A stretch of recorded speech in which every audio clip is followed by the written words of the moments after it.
ఒక్కొక్క అడ్డంకి తొలగిపోతోంది. ప్రభుత్వం ఏర్పడి ఏడాది కావస్తోంది. కేబినెట్ విస్తరణకి ముహూర్తం ముంచుకొస్తోంది. ఎన్నో రోజుల నుంచి ఊరిస్తున్న మంత్రివర్గ విస్తరణ త్వరలో ఉంటుంది అంటున్న టాక్ వినిపిస్తోంది. వచ్చే నెల ఫస్ట్ వీక్లోనే ఆ 6 బెర్తుల్ని భర్తీ చేయబోతున్నారట. దీంతో ఆశావాహులు మళ్లీ పైరువీలు స్టార్ట్ చేశారట. అయితే ఎవరెవరికి అమాత్య యోగం కల్పించాలనే దానిపై అధిష్టానం, కాంగ్రెస్ పెద్దలు ఇప్పటికే ఓ క్లారిటీకి వచ్చేసినట్టు తెలుస్తోంది. ఇంతకీ మంత్రివర్గ విస్తరణ ఖాయమేనా? ఛాన్స్ దక్కేదెవరికి?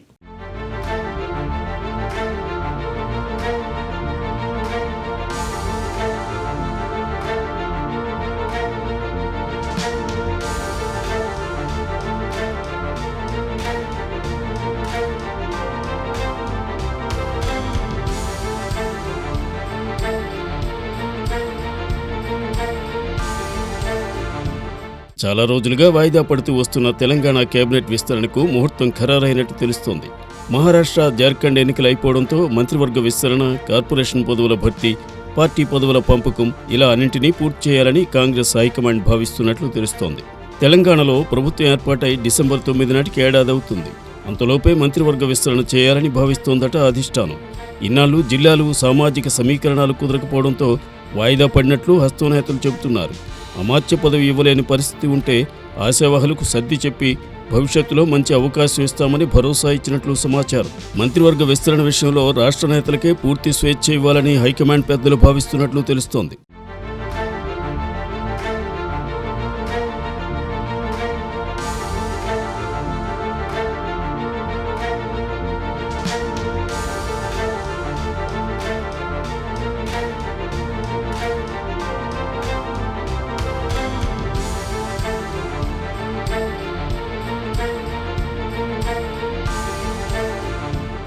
మంత్రివర్గంలో 6 బెర్తులు ఖాళీ ఉన్నాయి. అందులో 4 మాత్రమే ఫిల్ చేయాలనుకుంటున్నారట. అన్నీ భర్తీ చేస్తే ఆశావాహుల్లో అసంతృప్తి వ్యక్తమయ్యే అవకాశం ఉందని భావిస్తున్నారు కాంగ్రెస్ పెద్దలు. చాలామంది పదవులపై ఆశలు పెట్టుకున్న నేపథ్యంలో 2 ఖాళీగా ఉంచి 4 మంత్రి పదవులను మాత్రమే భర్తీ చేస్తారని ప్రచారం జరుగుతోంది. ఇప్పటివరకు మంత్రుల ప్రాతినిధ్యం లేని ఉమ్మడి ఆదిలాబాద్, ఉమ్మడి నిజామాబాద్, హైదరాబాద్, రంగారెడ్డి జిల్లాల నుంచి ఒక్కొక్కరికి బెర్తు ఖరారైనట్లు సమాచారం.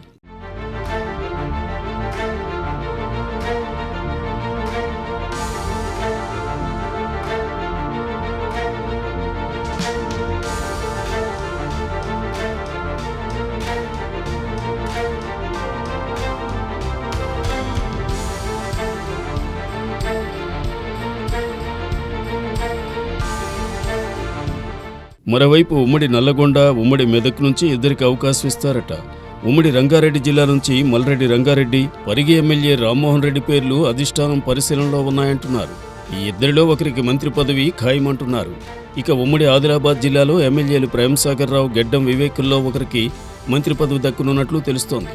నిజామాబాద్ జిల్లాలో సుదర్శన్ రెడ్డి పేరు దాదాపు ఖరారైనట్లు ప్రచారం జరుగుతోంది.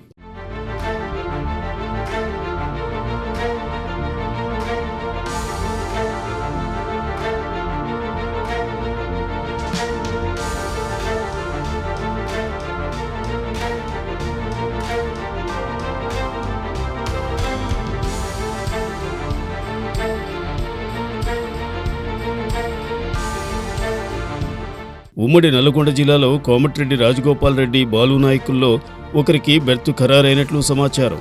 గ్రేటర్ పరిధిలో ఓ ఎమ్మెల్యేకు మంత్రి పదవి ఇవ్వాలనే అంశం తెరపైకి వచ్చినట్లు తెలుస్తోంది. కాంగ్రెస్ పార్టీ నుంచి ఉప ఎన్నికల్లో కంటోన్మెంట్ ఎమ్మెల్యేగా గెలిచిన శ్రీ గణేష్ను మంత్రివర్గంలోకి తీసుకుంటే బాగుంటుందని అధిష్టానం ఆలోచిస్తున్నట్లు టాక్. ఇక ఉమ్మడి మెదక్ జిల్లా నుంచి ఒకరికి ఎమ్మెల్సీ ఇవ్వాలని పార్టీ భావిస్తోందట. మెదక్ పార్లమెంట్ నుంచి పోటీ చేసి ఓడిపోయిన నీలం మధుకు ఎమ్మెల్సీగా అవకాశం ఇవ్వాలని పార్టీ ఇన్ఛార్జి దీపాదాస్ మున్షి హైకమాండ్కు రెఫర్ చేసినట్లు తెలుస్తోంది. ఇక సీఎం ఆశీస్సులు కూడా నీలం మధుకు ఉన్నట్లు చెబుతున్నారు.